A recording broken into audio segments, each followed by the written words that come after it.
What if the mirror you've kept in your home for years, the one you thought was just an old family heirloom, was more than it seemed? What if it could show you things it shouldn't? For Emma Wright, it started with an odd reflection, but what she saw would drag her into a world beyond understanding. A world where time bends and shadows wait for their turn. Emma Wright was just another woman trying to make it in the fast-paced world of New York City. After months of searching, she finally found the perfect apartment, a cozy yet elegant flat tucked away on a quiet street, far enough from the chaos but close enough to the heart of the city. It felt like a fresh start after a difficult breakup. The apartment was full of character: exposed brick walls, hardwood floors, and beautiful antique furniture. Among the pieces was an ornate mirror that had come with the apartment. It was large, heavy, framed in dark wood, and had a presence that made it seem almost alive. Emma didn't think much of it at first. It was simply a mirror, at least that's what she thought.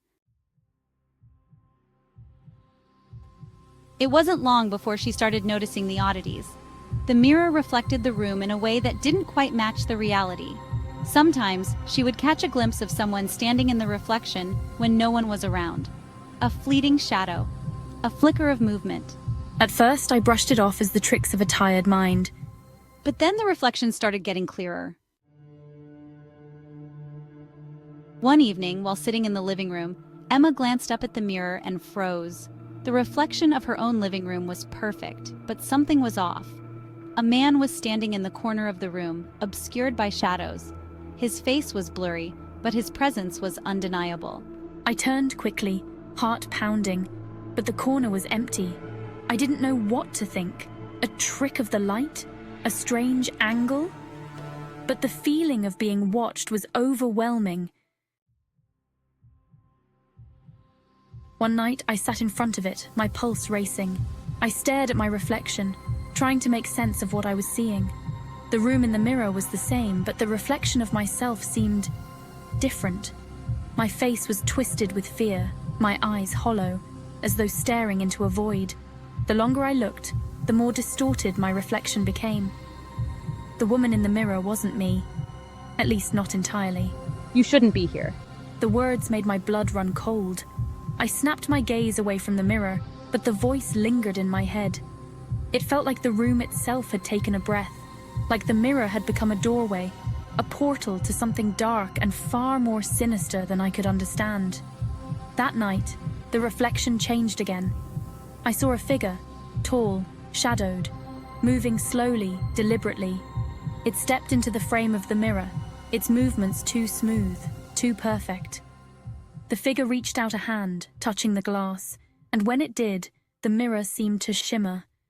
My reflection reached up instinctively, my fingers brushing the surface of the glass. But something held me back. A feeling, something primal, warning me that touching it would mean crossing a line I couldn't come back from. But it was too late. Before I could pull my hand away, the mirror's surface rippled like water, and the world around me seemed to tilt. The floor beneath my feet buckled. I stumbled forward, falling into the mirror as though it had swallowed me whole. The world inside the mirror was a nightmare, dark, cold, and silent, except for the ever-present sound of faint whispers that echoed around her.